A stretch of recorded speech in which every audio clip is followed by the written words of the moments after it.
प्रयागराज में यम के आने की आहट, महाकुंभ में मौत का साया, शंकराचार्य या मठाधीश कौन बचाएगा?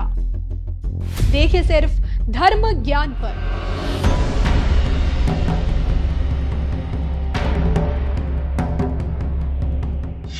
नमस्कार। अब जब महाकुंभ में शामिल होने का समय आया है, प्रयागराज जाने का मौका आया है, शाही स्नान में आस्था की डुबकी लगाने का वक्त आया है, तो यमराज मौत की नींद सुलाने के लिए महाकुंभ की चौखट पर आकर बैठ गए हैं। जी हाँ, महाकुंभ की महा तैयारियों के बीच क्या 40 करोड़ हिंदू मौत की शैया पर लेटेंगे?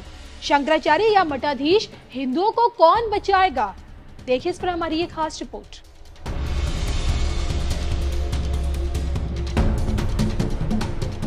अब की बार का महाकुंभ का श्री गणेश 13 जनवरी से और आप भी जानते हो, जिसका समापन महाशिवरात्रि के साथ हो जाएगा। महाकुंभ की महत्ता ऐसी है कि साधना, मोक्ष और धर्म की प्राप्ति के लिए दुनिया के कोने कोने से साधु सन्यासियों की टोली यहाँ पहुंचती है। कल्पवासी और आम श्रद्धालुओं के निवास के लिए अखाड़ों की भुवन पूजन पूरी तरह से संपन्न हो चुकी है और एक बार फिर साधु संतों द्वारा सत्संग, धर्म चर्चा, आध्यात्मिक प्रवचन की धारा बहेगी। लाखों की संख्या में साधु, सन्यासी, अघोरी और नागा साधुओं का जो ठिकाना है कुछ समय के लिए सही प्रयागराज बन जाएगा। महाकुंभ से जुड़ी परंपराओं का निर्वहन होगा। शाही स्नान से लेकर सनातन ज्ञान का प्रचार प्रसार यहीं से होगा और इन सब के बीच देश के शंकराचार्य अभिमुक्तेश्वरानंद सरस्वती महाराज ने महाकुंभ की जिस तस्वीर को उजागर किया इस वक्त, उससे देख श्रद्धालु टेंशन में है। दरअसल महाकुंभ को भव्य दिव्य बनाने के लिए योगी सरकार की तैयारियां तो जोरों पर है। A1 स्ट्रक्चर खड़ा किया जा रहा है। करोड़ों की लागत से महाकुंभ को फूलों की खुशबू से महकाने की भी प्लानिंग हो रही है। लेकिन इतना सब कुछ जिस चीज के लिए हो रहा है, क्या वो शुद्ध है? यानी प्रयागराज की धरातल पर बहने वाली माँ गंगा कितनी साफ है? ज्योतिषपीठ के शंकराचार्य स्वामी अभिमुक्तेश्वरानंद सरस्वती महाराज तो बोल चुके हैं कि गंगा का पानी इस समय आचमन लायक भी नहीं है। बकायदा एनजीटी का हवाला देते हुए इतना बड़ा बयान इस वक्त उनका सामने आया है।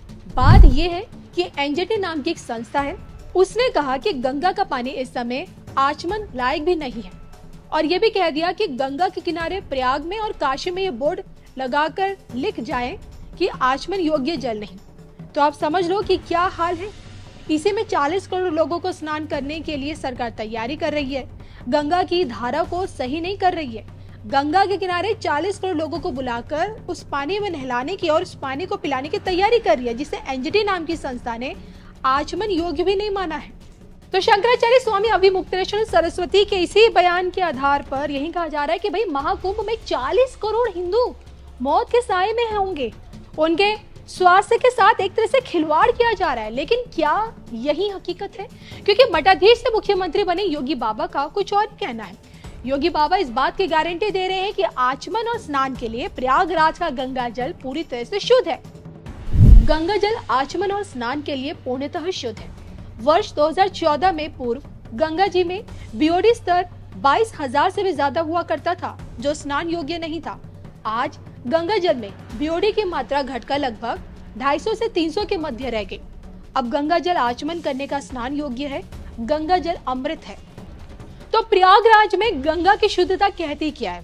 इस पर देखिए, योगी जी के और आपके शंकराचार्य जी के जो वक्तव्य वो तो हमने आपके सामने रख दिया, लेकिन एनजीटी की तरफ से इस पर अब तक क्या सफाई आई है वो तो अभी तक साफ नहीं हो पाया है।